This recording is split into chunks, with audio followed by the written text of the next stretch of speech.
All right, mic's on, camera's on, we're all connected via the iPad so I can doodle. So it looks like we are ready for a new topic. So hooray!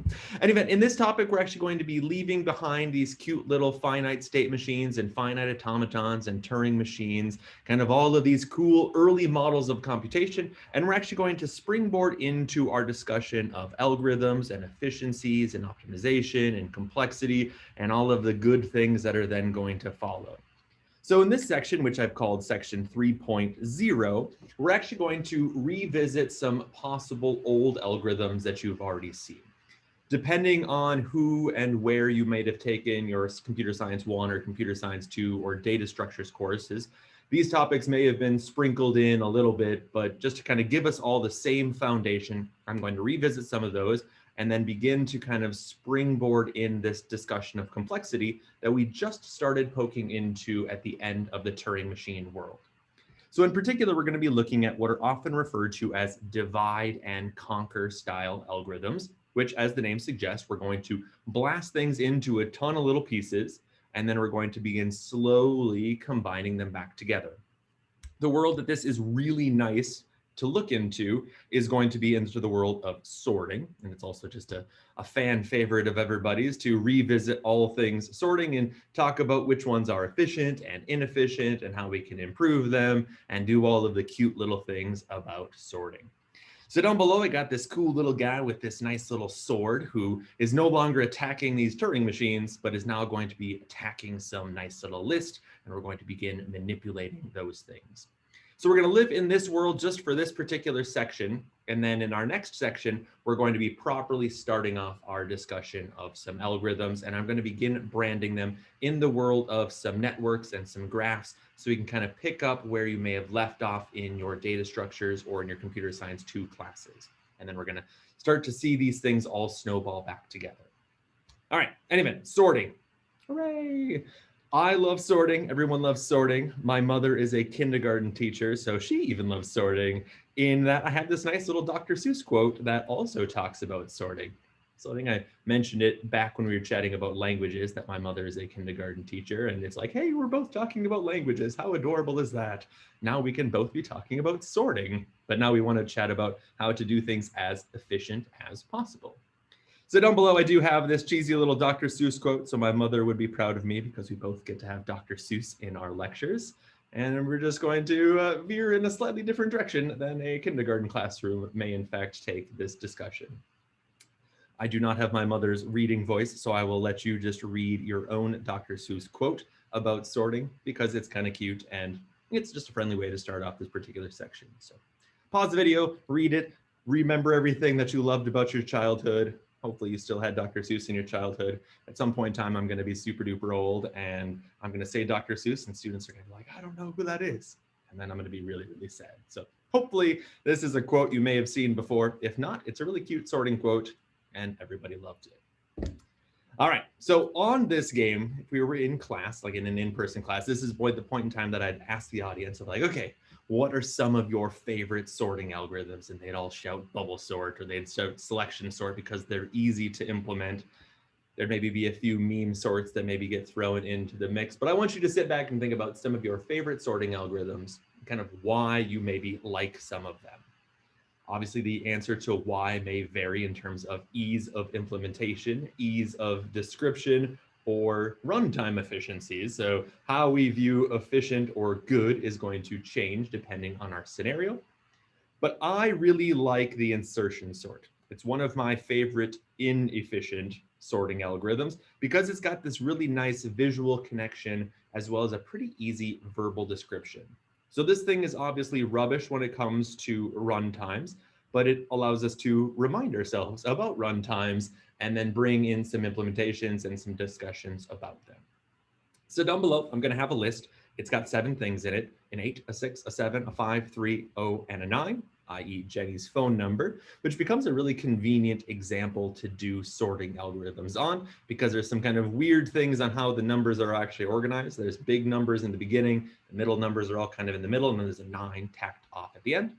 So we're going to attack this thing with an insertion sort. So I grew up playing a ton of cards. My grandparents were kind of card sharks, and we played cards all of the time. So it's just been a thing throughout my entire childhood. I still love all things games, so I occasionally will still play old school games of cards, but I still love the concepts and they're great. Well, one of the things that happens when you first start playing cards is somebody's going to deal you a hand and you begin to maybe organize these things. How you actually organize those cards is a sorting algorithm. And most people, when they organize a hand of cards, is actually doing some form of an insertion sort. So the way that it's going to work is pretty tidy. Basically, we're going to move all of our things to the left as we see fit. This is a thing I was never allowed to do as a child because my family is terrible when it comes to playing games. And even playing against, 5-year-old Mark, they would see me organizing my hand and then they'd be like, no, don't do that because now I know where your good cards are at. So while I chat about sorting my hands, I never got to as a child because my uncles would just destroy me in games if they saw me organizing my hand. So to this day, if I play a game of cards, my hand is just all chaotic and not organized at all. But I still really, really like sorting because it's fun. All right, so anyway, enough chat about my childhood and how I was not allowed to organize my cards in my hand. Let's chat about organizing this little list. So we're going to start off with 8, 6, 7, 5, 3, 0, 9.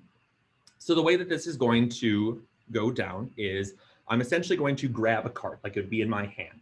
I'm not going to grab the 8 because that's just like already in place. So I'm going to start one click in. So I'm going to be grabbing the 6. Basically, I pull it up and then I begin marching it off to the left and I place it into its correct spot. Officially, what's going to happen in this example is that the 8 and the 6 are going to swap. So I'm going to put a 6 first, followed by an 8, and then a 7, and then a 5, and then a 3, and then a 0, and a 9. And then we're going to go one more round. So now I'm going to pick up my 7. I'm going to drag it over the top, and I'm going to begin seeing where it can go. Officially, I'm going to swap the 7 and the 8, but then I'm not going to swap the 7 and the 6 because 7 is larger than 6. So I would do one swap right there, and then I wouldn't swap that one afterwards. And then I'd still end it with a 5, a 3, an 0, and a 9.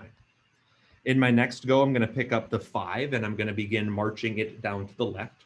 So officially, it's going to have a 5 and an 8 swap, and then a 5 and a 7 swap, and then a 5 and a 6 swap to ultimately put the 5 followed by the 6, then the 7, then the 8, then the 3, then the 0, then the 9. The O, I say it in Jenny's phone number version, but the 0. All right, next up would be the 3. The 3 is going to behave basically the exact same as the 5 because it's actually the smallest entry that we've seen. So swap the 8, swap the 7, swap the 6, swap the 5 to put the 3, 5, 6, 7, 8, 0, 9. Caught myself there. And in my last go, I'm going to have the 0, just like the 5 and the 3. It's going to launch all the way to the beginning. So swap, swap, swap, swap, swap, swap. Just going to put a 0 up in front, a 3, a 5, a 6, a 7, an 8, and a 9. And last but not least, I'm going to grab the 9. I'm not going to swap with anything because it's bigger than the 8. So in that comparison check, nothing is going to happen.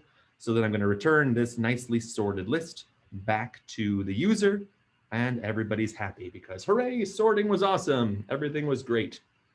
Well, not so great, but it was sorted, so everything is fairly happy in there. So the discussions I want to begin having is obviously things about runtime. So the two big things that are happening in this particular sorting process is that I'm going to have comparisons. So right off the bat, I had to compare the 6 and the 8. The 6 was smaller than the 8, so that then is going to invoke a swap. So there's comparisons, and if needed, there are then swaps. So I want to begin thinking about how many of those am I going to have in this big old process that's going to go down. Well, you can see that for a list of length 7, everybody's essentially going to get a turn. So I'm going to have, some number of rows that are going to emerge in all of this.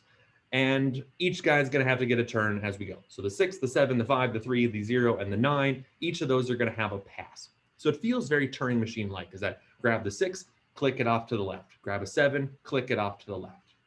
So big picture, everybody's going to have a go. So there's at least going to be this big O of n happening in terms of the number of comparisons that I'm going to have to begin doing. Because I'm going to have to compare at least everything once. So the 6 will have to be compared to the 8, the 7 to the 8, the 5 to the 8, the 3 to the 8, the 0 to the 8, and the 9 to the 8. Even if your list was sorted. So if I had 1, 2, 3, and 4, I wouldn't have to do any swaps, but I would still have to do some number of comparisons. So that's going to be a discussion of best case scenario and worst case scenario.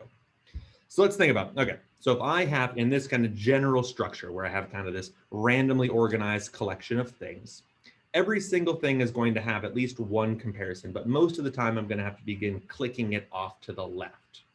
So when you see that that 0 emerges, I'm going to have to compare it with the 8, the 7, the 6, the 5, and the 3. So there's this multiplication structure that then's going to happen. Basically, there's an outer loop followed by an inner loop. Both of those have the potential of going across the entire list. So in general, what that means is that I'm going to have big O of n times n, i.e. a big O of n squared number of comparisons. And I'm going to have the exact same thing. So big O of n times n, which is big O of n squared number of swaps. Here you can see that if the comparison fails or succeeds, depending on how you want to think about it, that's then going to invoke a swap afterwards. So we're going to swap, swap, swap, swap, swap if necessary. So you kind of see it kind of worst case scenario happening down on that row of the 0 is that I had to get to the 0. So I had to go 5 levels in. And then once I was there, I had to do a whole bunch of swaps to merge the 0 over to the left. So our average runtime for this thing is then going to be about big O of n squared in comparisons as well as in swaps.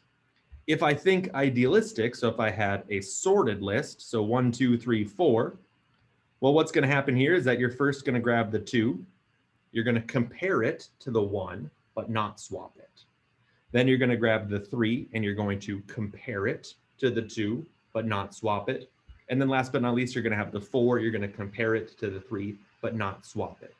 So you still have the number of entries in your list, number of comparisons. So best case, we're going to have big O of n comparisons.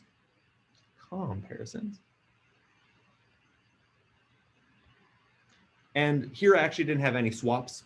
So I have essentially 0 swaps, which is a bounded number. So I'm going to have big O of 1 swaps. So it's a pretty tidy best case scenario in that I just have to kind of read across the list to make sure that it's in check.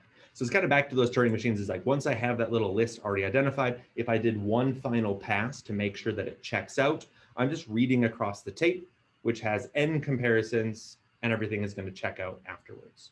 So it's a pretty cute little thing. It's fun to play around with. It's got some nice kind of card organizational structures as well. So it becomes one of my favorite kind of starting examples, just because it has this really nice visual. It's not super terrible to implement, and it's pretty easy to actually go ahead and count out some of these run times. So worst case scenario, as well as average case, is going to have big O of n squared comparisons and swaps.